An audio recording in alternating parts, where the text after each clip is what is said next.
여러분 안녕하세요. 강아지 상담소 윤쌤입니다. 미국 질병센터의 1997년 발표에 따르면요, 1979년부터 1994년 사이에 미국에서 발생한 개에게 물려 사망한 사고는요, 총 279건으로 대부분은 10세 미만의 어린아이들이 물렸다는 발표가 있었습니다. 특히 유아가 반려견과 혼자 남겼을 때 가장 많은 사고가 발생했다고 하는데요. 어떤 유형의 개들이 이런 문제 행동을 하는 걸까요? 통계적으로는요, 재미있게도 견종은 문제가 되지 않았습니다. 로트와일러든 저먼 셰퍼드든 포메라니언 등 이런 특정 종이 일으키는 문제가 아니고 상황이 문제를 야기한다고 합니다. 순진무구하고 착한 내 어린 반려견이 왜 가족인 어린아이를 물었을까요?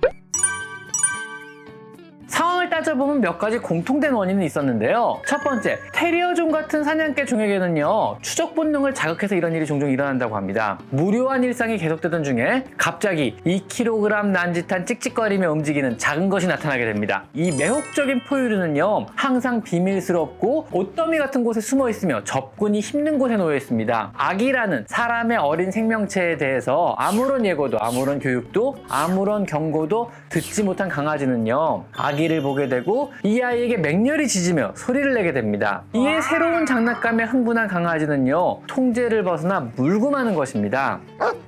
두 번째 가장 큰 원인은 두려움입니다. 사실 무는 사고의 대부분은 아이러니하게도 두려움 때문인데요. 개는 사회화 시절부터 사실 어린아이를 많이 접해보지는 못합니다. 그래서 어른은 안전한 것으로 분류하지만은요, 어린아이는 자신의 통제에서 벗어난 신기한 일종의 외계인으로 분류하게 됩니다. 그러나 개가 작고 연약한 아가나 어린애를 무서워하고 두려워한다는 것은 주인들은 잘 인지하지 못하는 경우가 많습니다. 이 두려운 존재들이요, 아장아장 기기 시작하고 다가오거나 울타리에 올라타거나 털을 잡아당기기 시작하면요, 두렵다는 신호를 강아지는 보내게 됩니다. 주로 으르렁거리는 경고를 보내게 되는 거죠. 그러면 주인을 야단을 치며 으르렁거리지 말라 하고 혼을 내버립니다. 그럼 개는요, 두렵다고, 더 이상 다가오지 말라고, 난 지금 되게 무섭다고 하는 이런 경고 신호를 숨기게 되는 겁니다. 즉 으르렁거릴 때마다 야단을 맞으니까 으르렁거리지 않게 되는 거죠. 그러다 어느 날 더 이상의 인내심의 한계에 다다른다면은요, 결국 으르렁거리는 경고의 과정 없이 그냥 물게 돼버리는 것입니다. 어른들은요, 아이가 다가가서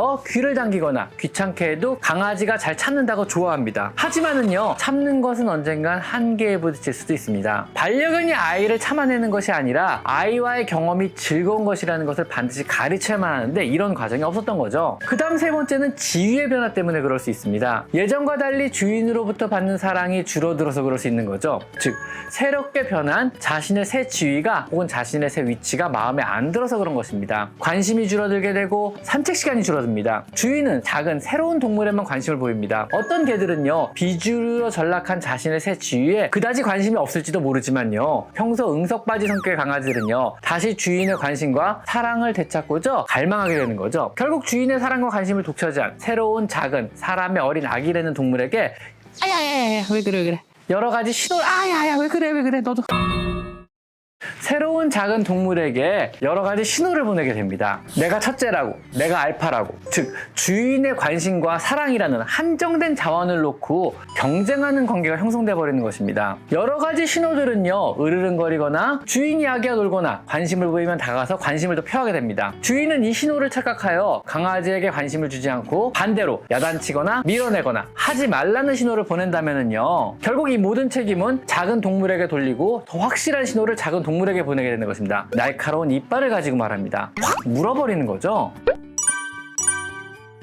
이러한 종류의 문제 예방 방법들은요, 첫 번째는 아기가 그리 새로운 흥미거리가 아닌 것임을 알려주는 것이 좋습니다. 아이가 집에 오기 이전에 아이의 냄새가 밴 담요를 미리 갖다 놓고요, 아기 침대나 아이용품, 아기 장난감 같은 것들을 미리 집에 가져다 놓습니다. 미리 녹음된 아이 울음소리를 미리부터 들려주어서 울음소리 자체가 이상한 새로운 소리가 아님을 미리 알려주고 익숙하게 만들어줍니다. 아이를 데려놓기 일주일 전부터 강아지에게 관심을 더 보이는 것도 중요합니다. 두 번째는 참을성과 예절 교육을 철저히 시킵니다. 기다려, 앉아, 안 돼, 집 같은 단어들을 굉장히 숙달을 시켜주는 것이 좋습니다. 기본 교육이죠, 사실은요. 세 번째는요, 우연히 일어난 여러 스트레스를 받을 만한 상황들이 그리 나쁜 일이 아닐 수도 있다는 것을 미리 알려줍니다. 예를 들면요, 털을 잡아당기고 간식을 주고, 귀를 잡아당기고 간식을 줍니다. 갑자기 꼬리를 잡고 간식을 주기도 하고요. 가끔은 이 아이가 소중하게 생각하는 밥그릇 안에 손을 집어넣어서 밥그릇 안에서 간식을 먹이기도 합니다. 모르는 사람이 밥그릇에 접근해도 근사한 일이 생기고, 밥그릇에 손을 넣어도 근사한 일이 생길 수도 있다는 것을 알려주는 것입니다. 누가 귀를 잡아당겨도 근사한 일이 생길 수 있으며, 누가 꼬리를 잡아당기고 쫓아다녀도 근사한 일이 될 수 있음을 알려주는 겁니다. 즉, 이 상황이 그리 나쁜 상황이 아닐 수 있다는 것을 미리 알려주는 것이 중요합니다. 아이와 함께 있는 일이 항상 근사한 기억이 될 수도 있음을 알려주는 것이 아주 중요합니다. 돌발적으로 안 좋은 상황이 아니고요. 네 번째는요, 아이가 어느 정도 커서 교육이 가능해지게 되면은요, 아이가 피해야 할 장소를 반드시 알려주는 것이 좋습니다. 강아지 펜스, 크리에이트, 밥그릇 등